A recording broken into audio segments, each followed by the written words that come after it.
it's a milestone for you on Friday as well. 150th Exeter City match as manager. Is it? In all competitions? I just wanted to speak to you. I mean, what are some of your highlights of those 150? Any particular standout moments, your favourite matches? You work back from the start, and the start of it was great. The response and reaction we had in that home game against Carlisle, your first one as a manager, and luckily we won that game, so you're off to a positive start. And then the highs and lows of that season. You think back to the MK Dons game at home, and some of the fixtures. Notts County had a last-minute winner when we had 10 men for such a long period of time. I think it came off Nicky Lowe's nose, and then obviously ran away and celebrated with our fans was absolutely fantastic. But then to miss out right at the end, where in all honesty, we should have got into the playoffs in that first season, and we just couldn't quite get that ball in the back of the net often enough in those remaining games, and certainly in that game at Forest Green.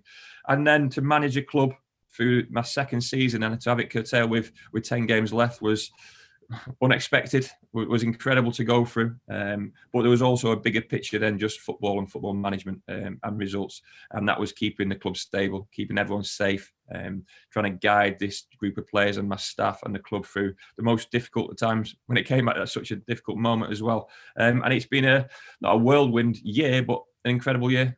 So proud of what this young group have achieved this season, but in terms of what we were and where we expected to be, we've far outweighed what we thought we'd be able to achieve this season. So it's almost strange, because anyone who's managed in the pandemic, I'm sure will speak honestly in terms of how difficult it's been, what challenges we've faced, which we didn't predict at any stage. No one did, and we're still working within certain restrictions now. But to get to 150 games as manager, I'm proud of that, but I won't be thinking about that from now until Friday. I certainly won't be thinking about that on Friday. All I'll be thinking about is trying to get this team performing well and playing well, and hopefully producing 3 points come Friday afternoon, come Friday evening, and then maybe I'll have a moment on the coach on the way back. Everyone gives me a bit of grief because I never show any emotion. It's been held against me for years and years and years by literally everyone, family included.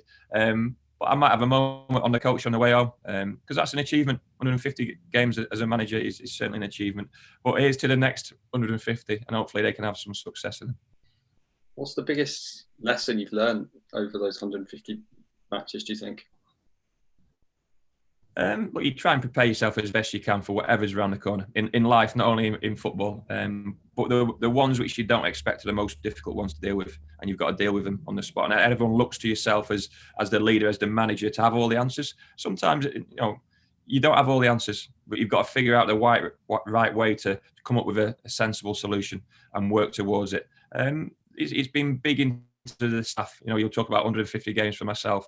I've got a fantastic group of staff behind me. It's took 3 years or the best part of 3 years to assemble, but I'm so, I talk about being proud of 150 games and what we've done in that time, but this group of staff are excellent, and no matter what happens, this group of staff are serving the club to the best of their ability, and they are all in, believe me, they are all in. And I speak about Jake Taylor's performance in the second half at Oldham. That was inspirational. I get inspiration from seeing my staff, seeing what they do, and we've got a skeleton staff. I've used that phrase an awful lot this season in terms of having to release people or let people go at the start of the season due to finances, but to see how hard they work, and how they work in terms of what they want for the players. It's all about producing the best opportunity for each and every player at our football club, which is why we produce players, and players get better with ourselves.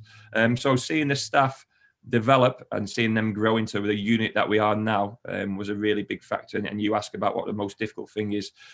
Football management isn't easy, but if you've got a good group of staff and honest players, then you've got a hell of a chance.